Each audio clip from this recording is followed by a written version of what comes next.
नमस्कार मंडळी. आज आपण सार्थ श्रीमद दासबोध दशक 6वे त्यातला समास 7व्याचं वाचन करणार आहोत, ज्याचं शीर्षक आहे सगुण भजन. चला तर मग संकीर्तनाने सुरुवात करूया. जय जय राम कृष्ण हरी, जय जय राम कृष्ण हरी, जय जय राम कृष्ण हरी, जय जय राम कृष्ण हरी, जय जय राम कृष्ण हरी, जय जय राम कृष्ण हरी, जय जय राम कृष्ण हरी, जय जय राम कृष्ण हरी, जय जय राम कृष्ण हरी, जय जय राम कृष्ण हरी, जय जय राम कृष्ण हरी, जय जय राम कृष्ण हरी, जय जय राम कृष्ण हरी. जय श्रीराम. जय जय रघुवीर समर्थ. चला तर मग सुरुवात करूया. सार्थ श्रीमद दासबोध दशक 6वे समास 7वा सगुण भजन. श्री समर्थांनी नुकतेच असे सांगितले की विश्वामध्ये माया आणि ब्रह्म किंवा अनात्मा आणि आत्मा अशा दोन वस्तू आहेत. अनात्म वस्तू दृश्य, स्थूल, अनेक, विनाशी व विकारी आहे. उदाहरणार्थ आपला देह. आत्मवस्तू अदृश्य, सूक्ष्म, एकच एक, अविनाशी व अविकारी आहे. उदाहरणार्थ आपला आत्मा किंवा स्वस्वरूप. यामुळे मानवी जीवनाच्या दोन पातळ्या आढळतात. पहिल्या पातळीवर असलेला माणूस दृश्य आणि देह संपूर्ण सत्य मानतो, त्यास आत्मा असून नसल्यासारखा होतो. दुसऱ्या पातळीवर असलेला माणूस एकच एक आत्मा संपूर्ण सत्य मानतो, त्यास दृश्य विश्व व स्वतःचा देह असून नसल्यासारखा होतो. जीवनाच्या पहिल्या पातळीवरून दुसऱ्या पातळीवर चढणे याचे नाव परमार्थ होय. ब्रह्म आत्मस्वरूप असल्याने स्वतःमधील आत्मवस्तूची ओळख झाली की विश्वात व्यापून उरलेल्या ब्रह्मस्वरूपाची ओळख होते. स्वतःमधील आत्म्याची ओळख होण्यास त्यावर झाकण आलेला स्वतःपैकी अनात्म भाग बाजूस सरला पाहिजे.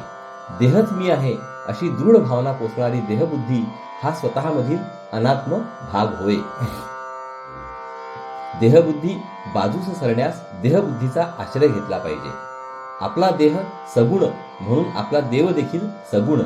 आपला देह आपल्याला जितका खरा तितका आपला देव देखील खरा अशी दृढ भावना ठेवून श्रद्धेने व प्रेमाने सगुणोपासना केली तर देहबुद्धी आपोआप क्षीण होत जाते. भगवंताची सेवा करण्यामध्ये आपल्या मीपणाचा आणि देहाचा विसर पडू लागतो. अशा रीतीने भगवंताच्या सगुण रूपाचे सतत चिंतन होत गेले की त्याच्या पायी अतिशय श्रद्धा जडते. निरंतर चिंतनाने त्याचे अखंड ध्यान लागते. ध्यानाची पराकाष्ठा झाली की दिव्य प्रेम उत्पन्न होते. प्रेमामध्ये संपूर्ण आत्मनिवेदन घडून भगवंताचा प्रत्यक्ष साक्षात्कार होतो. श्री समर्थांनी यासच भक्तिमार्ग असे नाव दिले आहे. या समासामध्ये त्यांनी थोडेसे आत्मचरित्र सांगितलेले आढळते. भगवान श्रीरामचंद्रांची उपासना करीत असता त्याने आपल्याला कसे प्रत्यक्ष मार्गदर्शन केले याचे सूत्रमय पण अर्थपूर्ण वर्णन त्यांनी करून ठेवले आहे. सर्व साधकांवर त्यांचे हे फार मोठे उपकार आहे. हरिओम. चला तर मग आता ओवी वाचनाला सुरुवात करूया. दशक 6वे समास 7वा सगुण भजन. श्रीराम. जय जय रघुवीर समर्थ. ज्ञाने दृश्य मिथ्या झाले तरी का पाहिजे भजन केले. तेणे काय प्राप्त झाले हे मज निरोपावे. आत्मसाक्षात्काराने अंतिम सत्याचे दर्शन होते. अंतिम सत्याच्या दृष्टीने हे पंचभौतिक दृश्य विश्व मिथ्या आहे म्हणून असून नसल्यासारखे आहे. हे जर खरे तर मग सगुणोपासनेला परमार्थात काही स्थान उरत नाही अशी शंका येते. समासाच्या आरंभी ही शंका निरनिराळ्या शब्दांमध्ये श्रोता विचारतो. श्री समर्थांनी समासामध्ये या शंकेचे निवारण केले आहे. श्रोता म्हणतो की आत्मज्ञान झाल्यावर हे सगळे दृश्य विश्व खोटे आहे असा अनुभव येतो. तर मग भजन का करायचे? भजनाने काय मिळते ते मला समजावून सांगा. ज्ञानाहुनी श्रेष्ठ असेना तरी का पाहिजे उपासना. उपासनेने जना काय प्राप्त. आत्मज्ञानाहून जर दुसरे काही श्रेष्ठ नाही तर मग उपासना कशाला पाहिजे? उपासना करून लोकांना काय मिळते? मुख्य सारते निर्गुण तेथे दिसेची ना सगुण. भजन केली याचा गुण मग निरोपावा. जर अंतिम सत्य निर्गुण आहे आणि तिथे सगुणाला स्थान नाही तर सगुणाचे भजन केल्याने काय विशेष गुण प्राप्त होतो ते मला सांगावे. जे समस्त नासिवंत त्यासी भजावे की निमित्य. सत्य मांडून असत्य कोणे भजावे. दृश्य सगळे जर नाशिवंत आहे तर नाशिवंत सगुणाच्या भजनाचे कारण काय? निर्गुण सत्य सोडून सगुण असत्याचे भजन कोण करणार? असत्याचा प्रत्यय आला तरी मग नेमका लागला, सत्य सांडून गलबला कासया करावा. दृश्य असत्य आहे असा प्रत्यक्ष अनुभव आल्यावर मग सगुण देवाच्या भजन पूजनाचा नियम कशाला लावून घ्यायचा? सत्य बाजूस सारून असत्य भजन पूजनाचा गोंधळ पसारा कशाला करायचा? निर्गुणाने मोक्ष होतो, प्रत्यक्ष प्रत्यया येतो, सगुण काये देव पाहतो, सांगा स्वामी. निर्गुणाने मोक्ष मिळतो असा प्रत्यक्ष अनुभव येतो, म्हणून सगुणोपासनेपासून काय प्राप्त होते ते स्वामी मला आपण सांगा.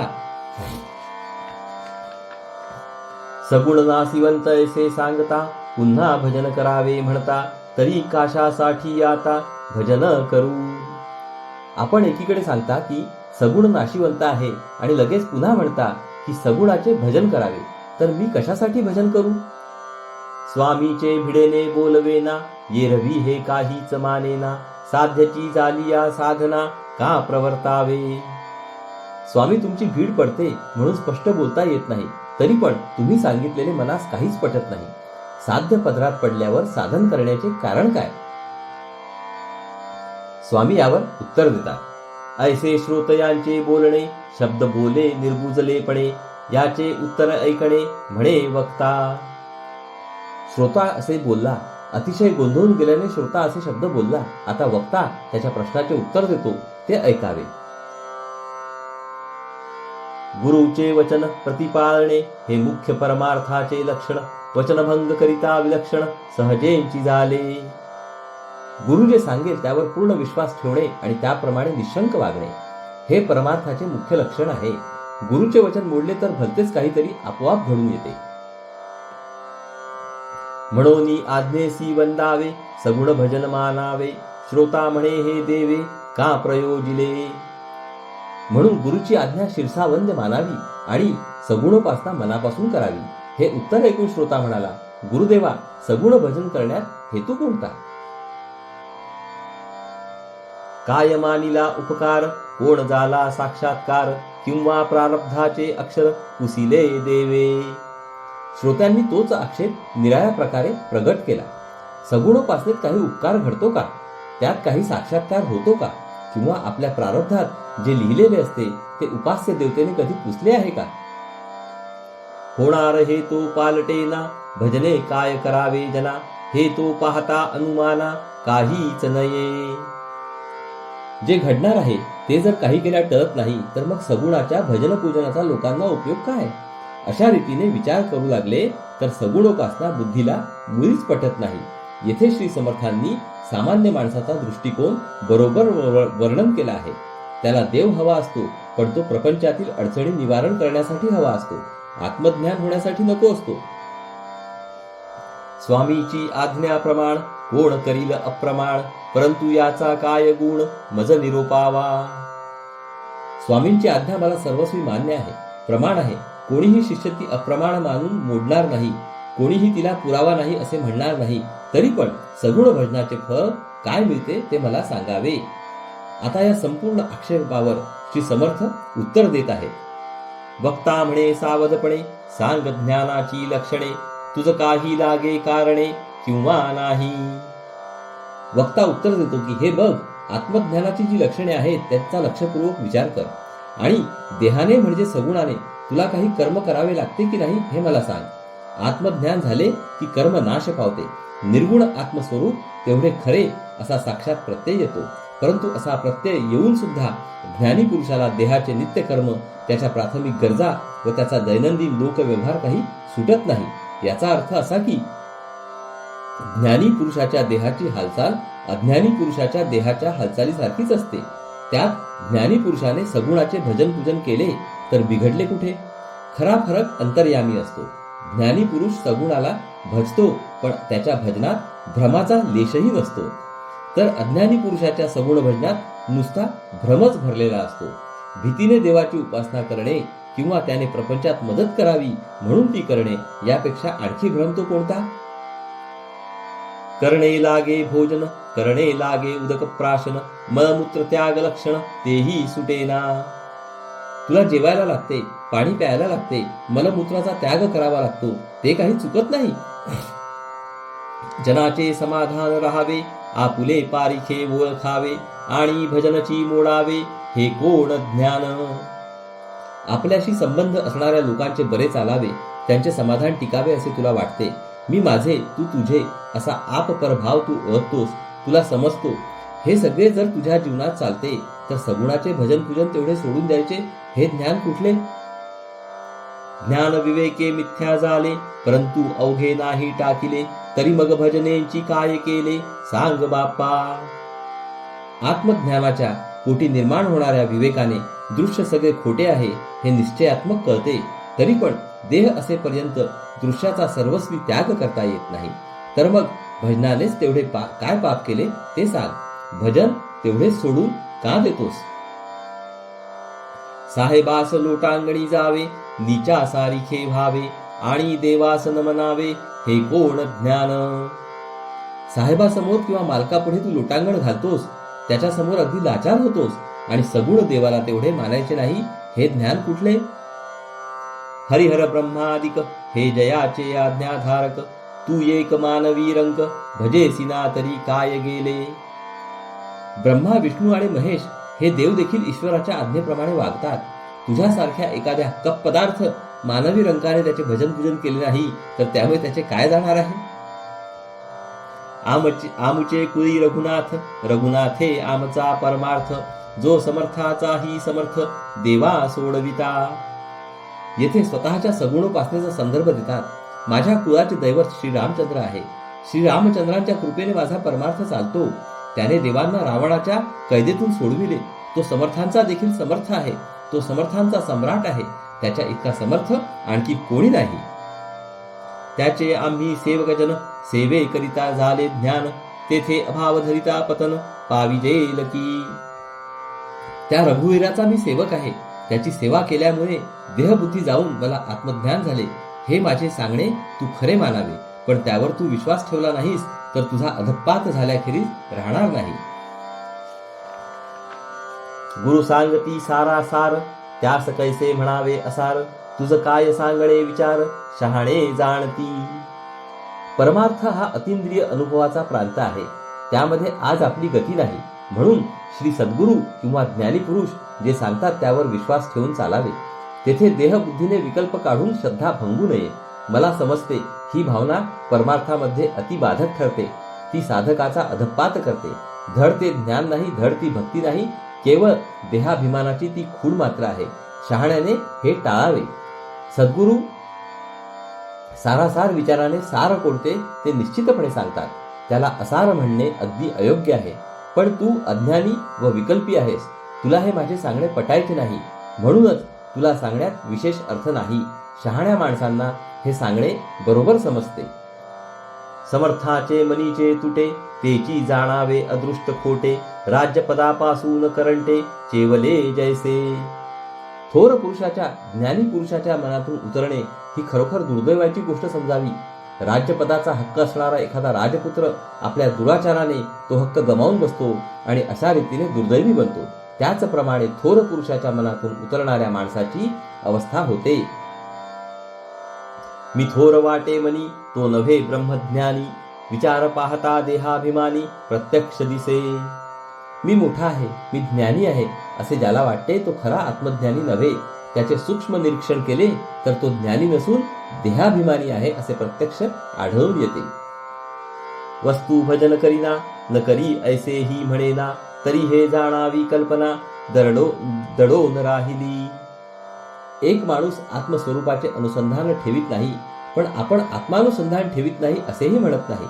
अशी अवस्था जेथे असते तेथे देहाभिमानाची कल्पना त्यांच्या अंतर्यामी गुप्तपणे वास करते असे नक्की समजावे.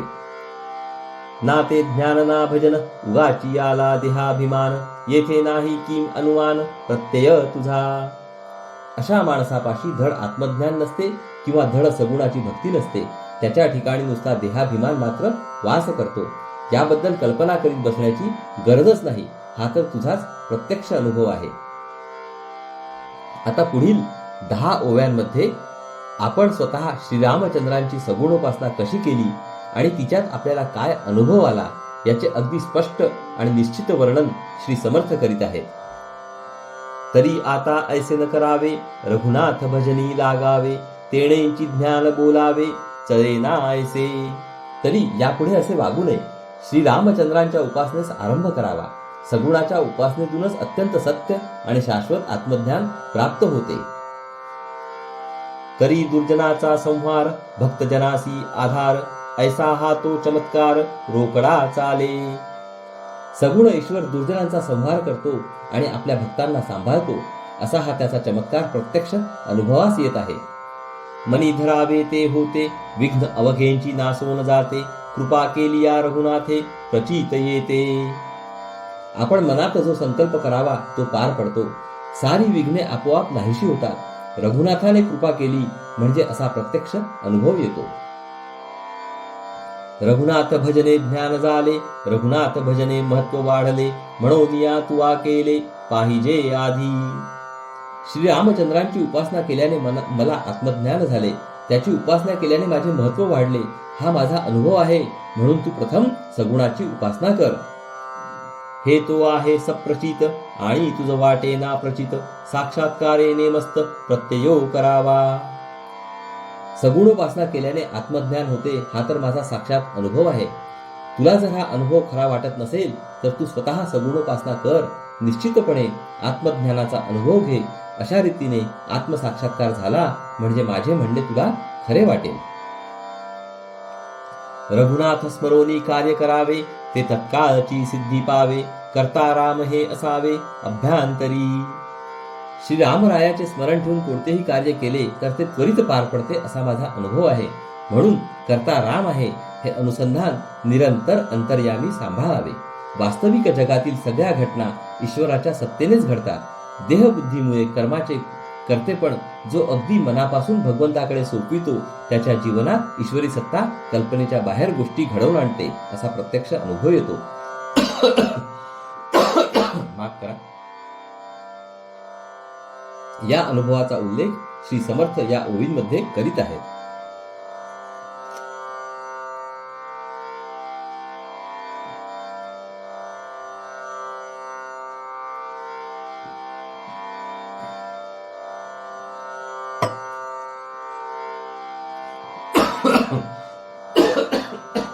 हरि ओम.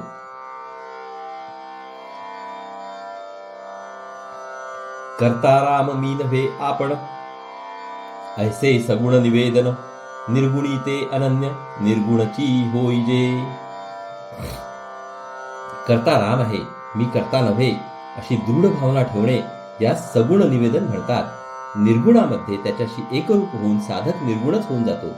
सगुण निर्गुण उपासनेचा सूक्ष्म भेद श्री समर्थ येथे समजावून सांगतात. देहबुद्धी सुटलेला पुरुष ज्ञान मार्गाचा अधिकारी असतो. अंतर्यामी निर्गुण आत्मस्वरूपाचे अनुसंधान राखता राखता तो स्वस्वरूपाशी समरस होऊन जातो. देहबुद्धी असलेला पुरुष उपासनेचा अधिकारी असतो. ईश्वर करता आहे अशी खरी भावना ठेवून जीवनातील सर्व कर्मे करीत गेल्याने त्याची वासना क्षीण होते आणि मन आपोआप अंतर्मुख बनते. शिवाय आपण भगवंताच्या हातातील बाहुले आहोत ही ठाम श्रद्धा झाल्याने विश्वातील ईश्वर शक्ती त्याच्याकडून मोठे कार्य करवून घेते. मी करता ऐसे म्हणता काहीच घडेना सर्वथा, प्रचित पाहासी तरी आता शीघ्रची पाहे. मी करता आहे या भावनेने करते पण स्वतःकडे घेऊन कर्म केले तर आपल्या मनासारखे घडवून आणता येत नाही. याचा अनुभव पाहायचा असेल तर आपल्या जीवनात तो लगेच पाहता येतो.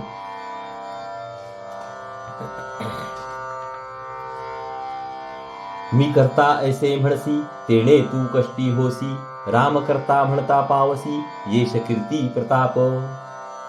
मी करता आहे या भावनेमुळे कसे होईल काय होईल अशी काळजी लागते व मन उद्विग्न होते. उलट ईश्वर करता आहे या भावनेमुळे अनंत ईश्वर शक्तीशी समरसता होते आणि आपल्या कर्मात मोठे तेज उत्पन्न होऊन यश कीर्ती व प्रताप पदरात पडतात. येके भावनेसाठी देवांसी पडे तुटी, का ते होय कृपा दृष्टी देव करता भविता. मी करता आहे या भावनेच्या पायी आपण भगवंत हातचा गमावून बसतो. तर ईश्वर करता आहे या भावनेच्या पायी भगवंत आपल्यावर कृपा करतो. भगवंत शाश्वत आहे, अर्थात त्याच्या दृष्टीने आपले जीवन किती थोडे आहे. तसेच भगवंताचा प्रचार केवढा मोठा व त्या मानाने आपण कोणीच नाही. म्हणून ज्ञानी झाला तरी त्याने उपासना सोडू नये. खरे म्हणजे उपासनेने दृश्याचे मिथ्यापण ध्यानात येते आणि आपली देहबुद्धी मरून जाते. म्हणून देहाला उपासना लावावी आणि विवेकाने मीपणा मारावा, म्हणजे खरे आत्मज्ञान उदय पावते. आपण आहे 2 दिसांचा आणि देव बहुता काळांचा. आपण थोडे ओळखीचा, देवासी त्रैलोक्य जाणे. या जगातील आपल्या जीवनाचा काळ फार अल्प आहे. उलट भगवंताच्या राहण्याला अंत नाही. आपल्याला किती थोडे लोक ओळखतात, उलट भगवंताला सारे त्रैलोक्य ओळखते. या कारणे रघुनाथ भजन, त्यासी मानिती बहुत जन.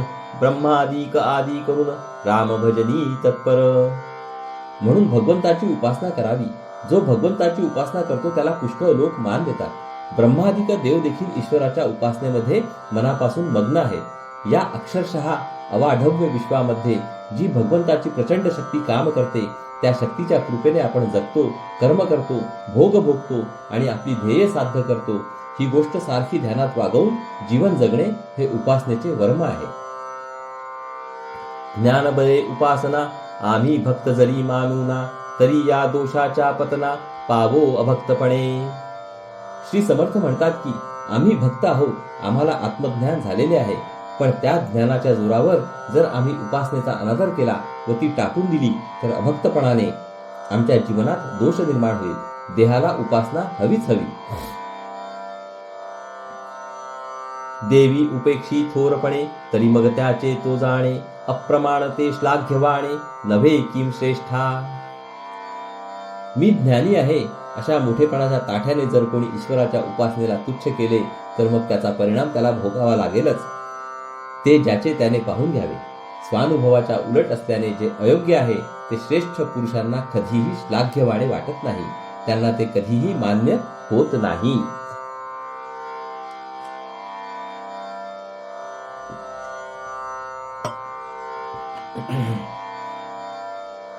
देहास लागली उपासना, आपण विवेके उरेना. ऐसी स्थिती सज्जना अंतरींची. देह सगुणाच्या उपासनेत गुंतलेला ठेवायचा, विवेकाने मीपणा नाहीसा करायचा. सत्पुरुषाच्या जीवनात अशी ही आत व बाहेर अवस्था असते. देहाने भगवंताचे भजन पूजन आणि मनाने स्वस्वरूपाचे अनुसंधान हे संत जीवनाचे रहस्य आहे. सकळ मिथ्या होऊन जाते, हे राम भजने कळो येते. दृश्य ज्ञानियांचे निमते, स्वप्न जैसे. भगवंताच्या उपासनेने सगळे दृश्य मिथ्या आहे अशी प्रचिती येते. ज्ञानी पुरुषांच्या मताने हे सगळे दृश्य स्वप्नासारखे आहे. मिथ्या स्वप्न विवंचना, तैसी सृष्टीची रचना. दृश्य मिथ्या साधू जना, कळो आले. स्वप्नामधील व्यवहार जसा खोटा असतो त्याचप्रमाणे या सृष्टीची रचना मिथ्या आहे. साधू पुरुषांना दृश्याचे खोटेपण कळून येते. आक्षेप जाला श्रोतयांसी, मिथ्या तरी का दिसते आम्हासी. याचे उत्तर पुढील समासी, बोलिले असे. श्रोत्यांची शंका होती की दृश्य जर खोटे आहे तर ते आम्हाला दिसते का. त्याचे उत्तर पुढील समासात सांगितले आहे. इति श्रीदासबोधे गुरुशिष्य संवादे सगुण भजन नाम समास 7वा. या प्रकारे येथे आपले दशक 6व्यातला समास 7व्याचं वाचन समाप्त झालेलं आहे. हरि ओम तत्सत. हरि ओम तत्सत. हरि ओम तत्सत. हरे कृष्ण कृष्ण कृष्ण हरे हरे. हरे राम राम राम हरे हरे. हरे कृष्ण कृष्ण कृष्ण हरे हरे. हरे राम राम राम हरे हरे. हरे कृष्ण कृष्ण कृष्ण हरे हरे. हरे राम राम राम हरे हरे. हरे कृष्ण कृष्ण कृष्ण हरे हरे. हरे राम राम राम हरे हरे. हरे कृष्ण कृष्ण कृष्ण हरे हरे. हरे राम राम राम हरे हरे. हरे कृष्ण कृष्ण कृष्ण हरे हरे. हरे राम राम राम हरे हरे. जय योगेश्वर श्री कृष्ण की जय. जय श्रीराम जय श्रीराम जय श्रीराम. जय जय रघुवीर समर्थ. चला तर मंडळी पुढील भागात परत भेटू. नमस्कार. हरिओम हरिओम हरिओम हरिओम हरिओम.